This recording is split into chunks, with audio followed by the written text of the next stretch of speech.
Right, there's a few of you that have asked how I created this effect in Illustrator. So this is a very quick how-to. I don't record videos or tutorials, so it's a bit crappy, but like I said, it's workflow more than anything else. As you can see from the preview, this is all made up from vector, and then there's effects and blurs and things applied on top, all within Illustrator to give this effect. So we start off by creating a document. The AI that I did in the background was actually done at 210 square, but that'll take forever to do, so let's do a smaller version.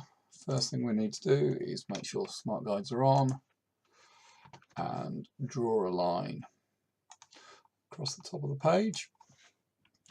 Then bring up the preferences, set the keyboard increment to 2.5mm, hold down the Alt key and give ourselves loads of lines. Those are going to be the scan lines that we will see on the final piece. Create a new layer, turn the lines off. This is going to be our guide layer. 35mm circle, and I think I did a 15 circle. Yeah, that looks about right. Make sure there's no fill on. Set the weight of the line up to about 6 point. Create the outline the stroke. If you still have the fill on, you'll get an extra sort of fill shape, which is a bit annoying. So that's the reason to turn that off. Go to your guides menu and make guides. I've got my guides colours set to magenta because I find it easier to see rather than the cyan that Adobe use, but yeah, same difference. Right, turn our lines back on.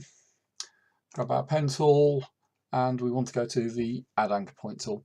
You can do this with a pen tool, but that means you have to individually select the lines, so the Add Anchor tool is a lot quicker. Effectively, what we want to do is everywhere the lines intersect the guides, we want to add in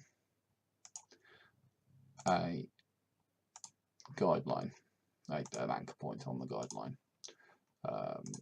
So I'll just do those top two, just go to the white arrow. What we're actually doing is we're creating, effectively, as you can see there, this is going to form the indentation. Where you've got a line that doesn't fully break over both guidelines, what I found in practice is if you kind of make up a line like that. Anyway, what we want to do is not move stuff around, is go around, and everywhere there's an intersection, slam in a point, or cheat and have one you've already done. So you can see there, if I just turn smart guides off because we don't need them anymore, go to white arrow tool, you can see everywhere there's an intersection, I've put a break. Now, next thing to do, back to our keyboard preferences and set it in a 4.5mm line. Now, what we want to do is select basically all of the central areas of the O, and that's, I'm holding down Control not Shift, so try that again. Select the central areas of the O, that's better. So this is selecting the lines, that one there, with direct selection. So even though the anchor points aren't selected, the lines are. Once you've got that in place, press the up arrow. Keyboard increment's been set to 4.5. You can see that we've got one there that shouldn't have been selected. We can fix that in a minute. Because we've got a default setting of 1 point stroke with the white fill is actually, if you look in the middle, this area here, the white fill obscures the overlaps of the lines. We're just going to do a little bit of a quick fix here. Select that point and down arrow, and there we have it. Yeah, let's just move that point along there. So that's basically it. Turn our guard layer off, and kind of there it is, but still looks a bit kind of crude. So select all. I'm going to just hide the selection, hide the selection line, so you can actually just see the object itself. Now we need to start applying effects to it. So the first one I use is stylize round corners. In practice, I found a 0.5 mil round corner is fine, and you can see it starts rounding off these corners. Now we want to get a bit of a wiggle on the line, so effects, distort, transform, roughen, playback with settings, slam preview on, and you can see it looks really rough. Make them smooth, go to absolute and set a value of 0.5 millimeters. And then just kind of mess around with the sliders until you get something that you're kind of happy with.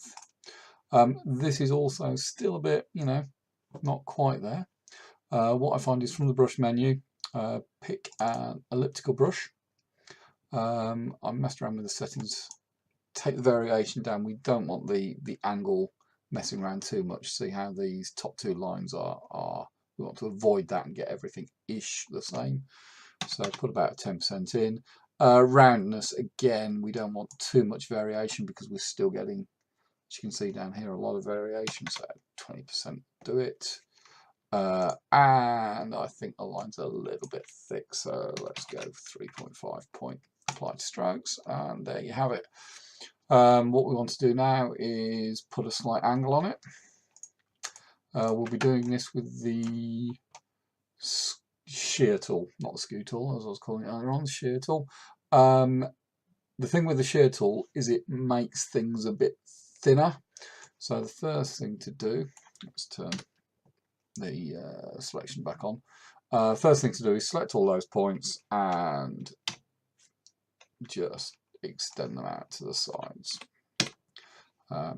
Then select all, bring up our scale tool. This will automatically scale from the middle, and we want to do a horizontal scale of 30%-ish.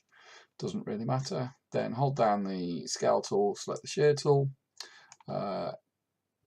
I'm holding down the shift key to shear in only one orientation. So we do a bit up and a bit across. And if we don't like it, go back to the scale tool, slam it down a bit, up a bit, and grab a rectangle, slam the rectangle over the top,